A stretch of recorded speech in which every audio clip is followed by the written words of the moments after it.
ان معصوم بچوں کو جن کے سینے میں اللہ کا قرآن سما گیا ہے، اور ان کے والدین اور ان کے استاذ محترم ہمارے بھائی قاری اورنگزیب صاحب اور دیگر اس ادارے کے جتنے منتظمین مربیین، ہمارے بھائی محتمم حضرت مولانا جلیس صاحب دام برکاتہ، جملہ آل محلہ مبارکباد کے مستحق ہیں۔ آپ کی محنتوں، کوششوں اور کاوشوں کا یہ ثمر ہے جو اللہ نے آپ کو اپنی آنکھوں سے آج دکھایا ہے کہ ان معصوم بچوں کے سینے میں اللہ کا پاک کلام محفوظ ہو گیا ہے۔ قرآن پاک کا سینے میں آ جانا یہ اتنی بڑی دولت ہے کہ اس پوری کائنات کو اگر ہیروں اور جواہرات کا بنا کر کسی ایک انسان کی ملکیت میں دے دیا جائے، وہ اتنا دولت مند نہیں بنتا جتنا یہ بچے دولت مند بن گئے ہیں سینے میں اللہ کا قرآن آنے سے۔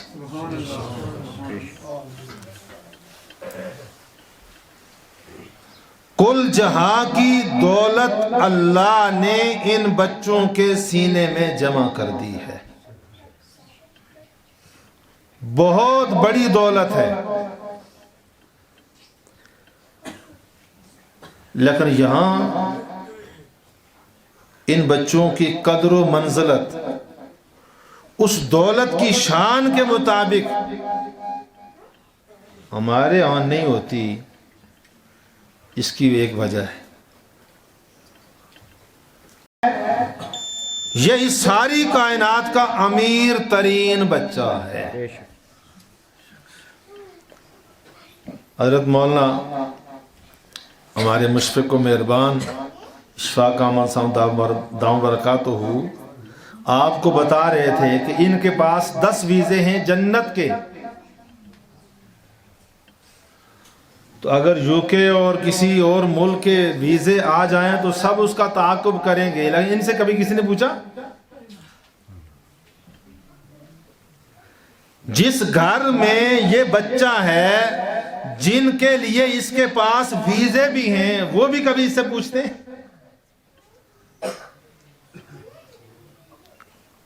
بھائی بہن ماں باپ جن کے لیے یہ ویزا ہے، وہ بھی اس بچے کو پوچھتے ہیں اس طرح، جس طرح ان ایمبیسیوں کے اور ایجنسیوں کے ہم چکر لگاتے ہیں بار بار۔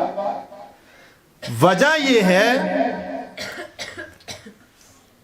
کہ اس ویزے کا تعلق ہے اس مادی کائنات سے، اور اس ویزے کا تعلق ہے اس اخروی کائنات سے۔ اس ویزے کا نقد وقار ملتا ہے، اور حافظ کے پاس جو ویزا ہے یہ ادار جنت میں ملتا ہے۔ اللہ نے بہت بڑی دولت دی ہے، اللہ اس دولت کو سنبھال کر موت کے دروازے پر پہنچنے تک توفیق عطا فرمائے۔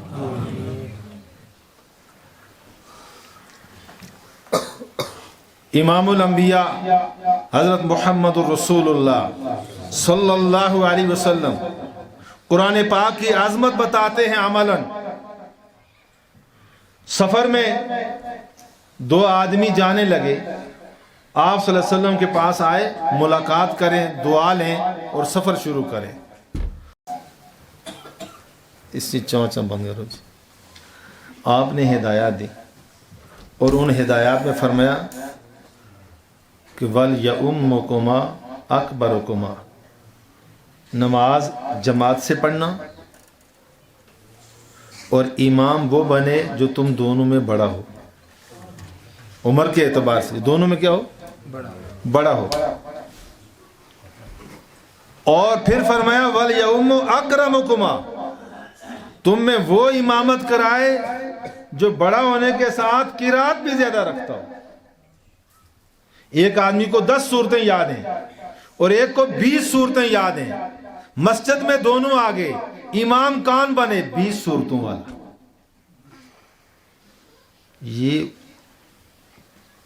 قرآن پاک کی جس کے سینے میں دولت ہے اس کا اکرام بتایا اللہ کے رسول صلی اللہ علیہ وسلم نے۔ احد کے میدان میں شہادتیں ہوئیں۔ شہادت کتنا بڑا درجہ ہے، کتنی بڑی عظمت ہے شہادت۔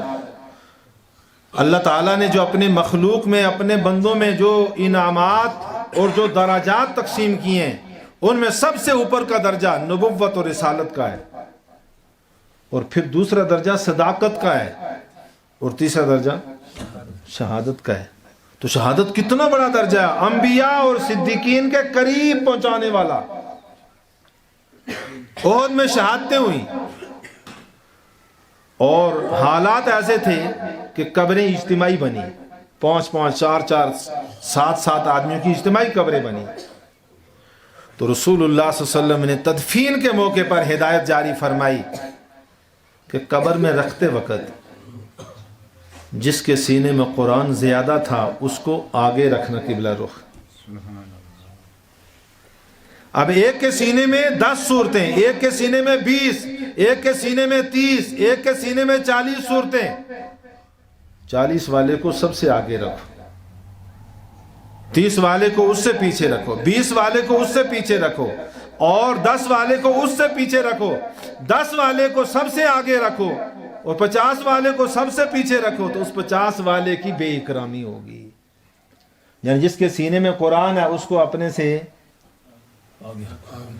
آس فرنٹ سیٹر حافظہ بیالی لوائی تو پیچھے پوڑیاں کھالا ادھر آگے اپنے بڑیرے دنیا نے بیالنے کے نہیں کرتے ہیں کہ نہیں؟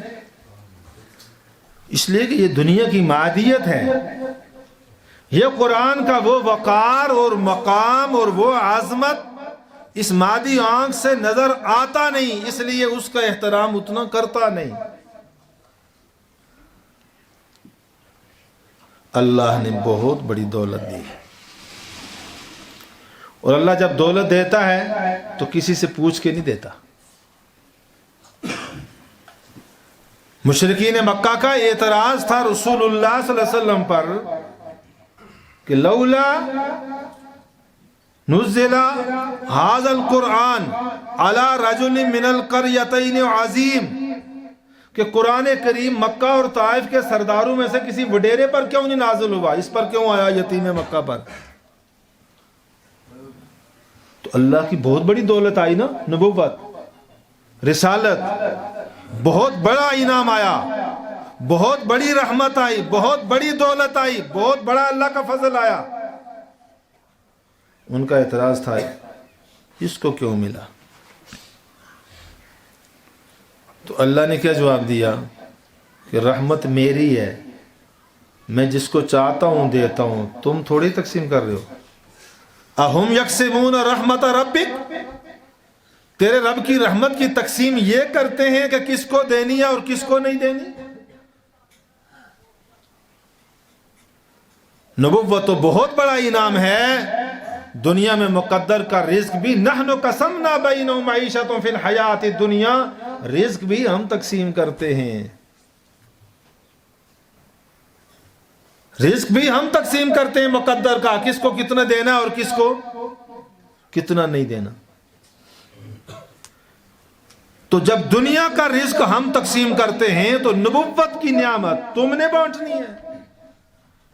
ذالک فضل اللہ یؤتیہ من یشاء، یہ اللہ کا فضل ہے، عطا کرتا ہے جس کو چاہتا ہے۔ تو قرآن پاک اللہ کی بہت بڑی دولت ہے۔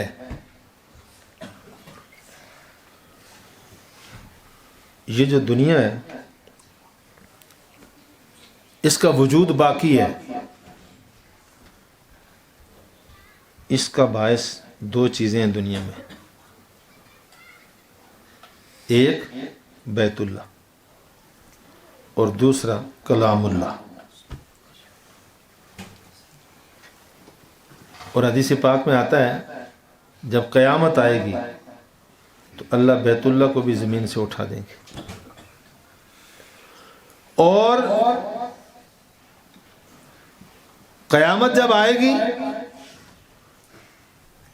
تو لوگ جب صبح اٹھ کر قرآن کھولیں گے تو اوراق ہوں گے، الفاظ اللہ اٹھا دیں گے.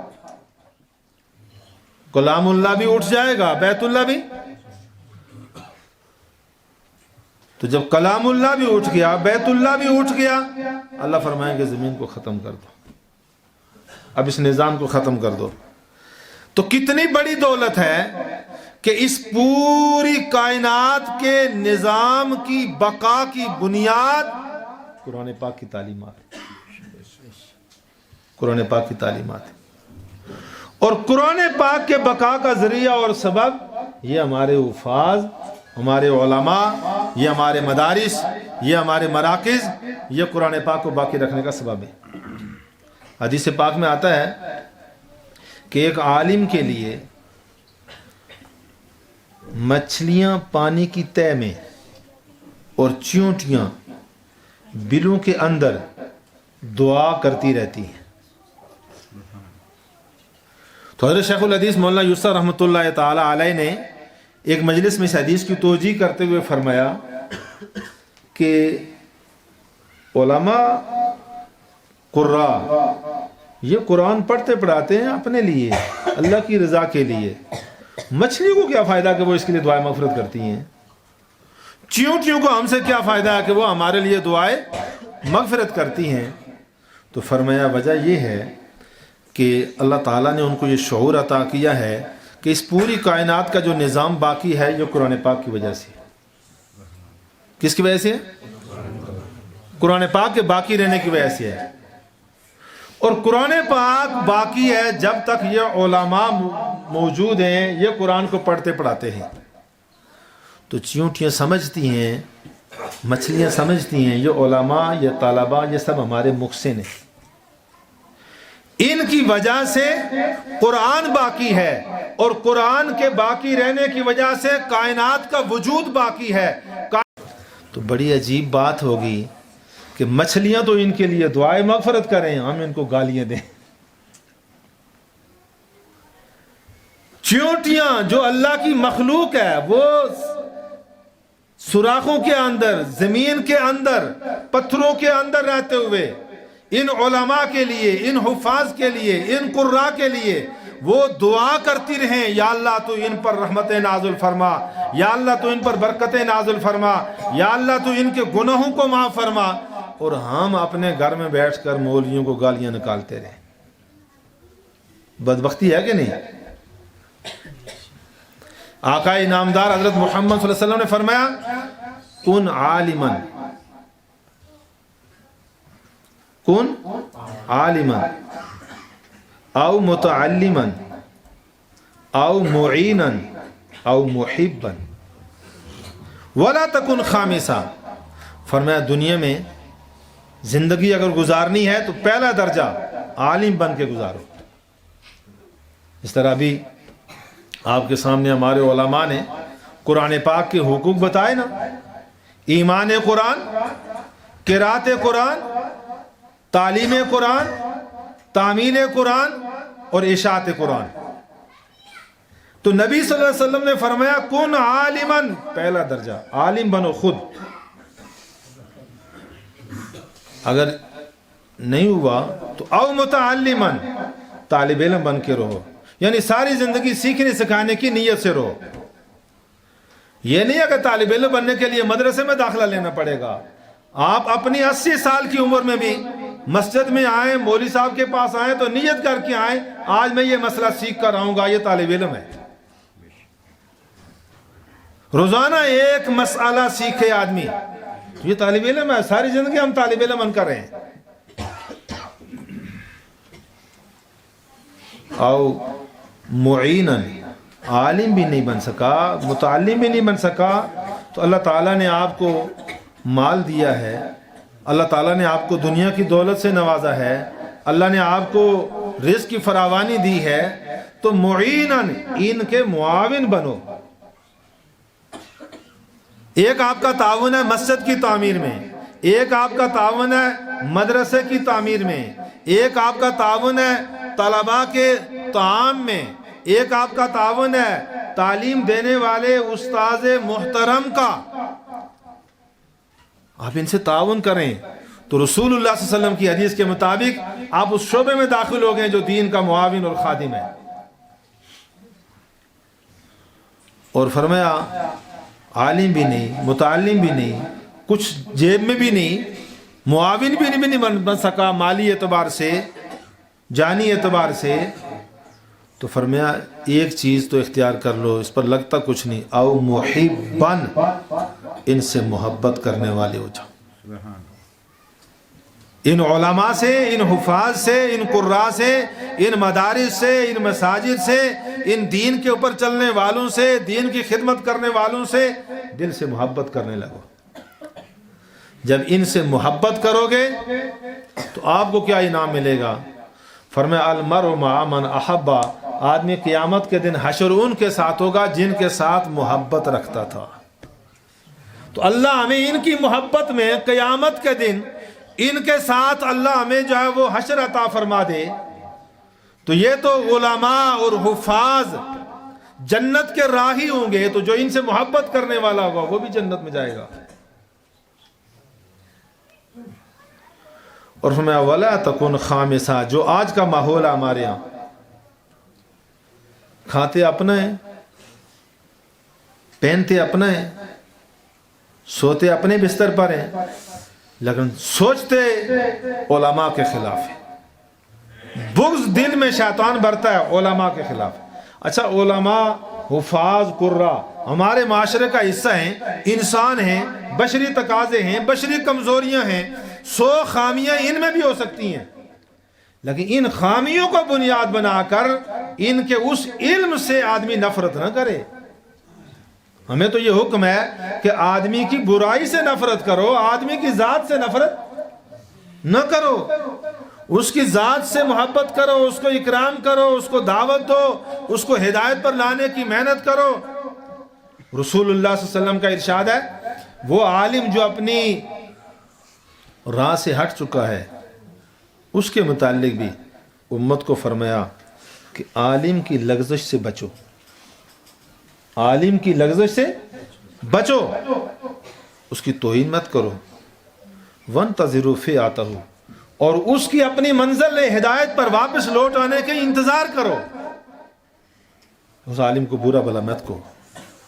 اس لیے کہ عالم اگر علم کے ساتھ رائے راست سے ہٹ بھی گیا تو اس کو پتا ہے کہ یہ راستہ نہیں ہے جس پر میں چل رہا ہوں، علم کی بنیاد پر اس کو پتا ہے کہ یہ راستہ ہدایت کا راستہ نہیں رہا، یہ نیکی کا راستہ نہیں رہا، یہ صراط مستقیم نہیں رہا جس پر میں چل رہا ہوں۔ وانتظروا فیاتہ، اس کے واپس آنے کی انتظار کرو، وہ انشاءاللہ واپس لوٹ آئے گا۔ لیکن جاہل آدمی رائے راست سے ہٹا ہوا ہے تو وہ تو سمجھتا ہے اپنے آپ کو درست بات پر ہے، وہ تو سمجھتا ہی اپنے آپ کو درست بات پر ہے۔ اس لیے میرے بھائیوں، اللہ تعالیٰ نے بہت بڑی دولت دی ہے آپ کے اس محلے میں، اللہ کے اس گھر کا قائم ہونا، اور اس گھر کے اندر ایک مختصر سی درسگاہ قرآن کریم کا قائم ہونا، اور ذہین اور محنتی استاذ کا میسر آنا، ان کے ذریعے سے آپ اپنے قلوب کو اور اپنی اولاد کے قلوب کو اللہ کے قرآن سے منور کریں، یہ بہت بڑی دولت ہے، بہت بڑا انعام ہے۔ اللہ مجھے اور آپ سب کو اس کی قدر کرنے کی توفیق عطا فرمائے۔